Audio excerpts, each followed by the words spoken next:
Good day! So, ito yung aming final project for OOP 101. Ang game application na ito ay tinawag namin na Color Game.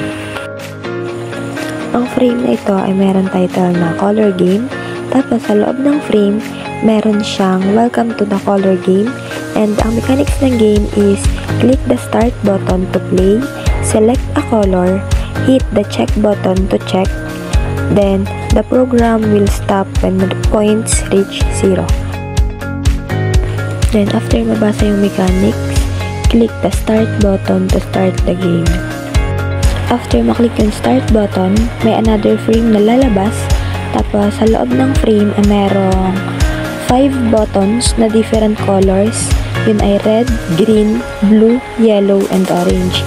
Then, sa baba, meron doon makikita na kung ilan yung points, magkano yung ilalagay mong bet, kung bet na ba, and then, check if tama yung bet mong kulay.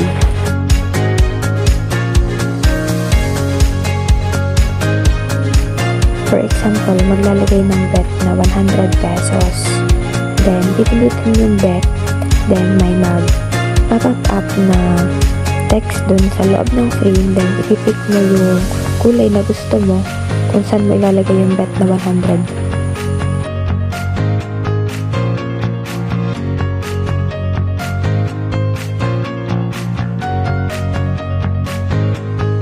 For example, ang pinili ng user ay yellow. Ilalabas na yung selected yellow. Then, kapag i-check mo, lalabas yung randomized color. Then, makikita din sa points kung mababawasan ba kung talo yung bet mo. As long as tama yung pinipili ng user dun sa mga color na nasa button, hindi titigil ang game hanggat hindi nare-reach yung points na 0.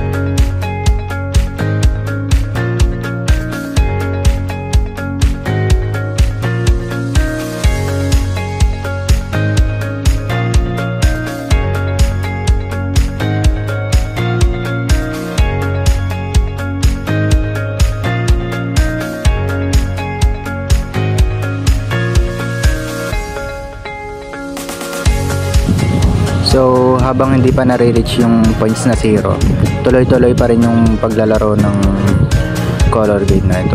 Kasi once na mabit yung 0, hindi mo na malalaro ito.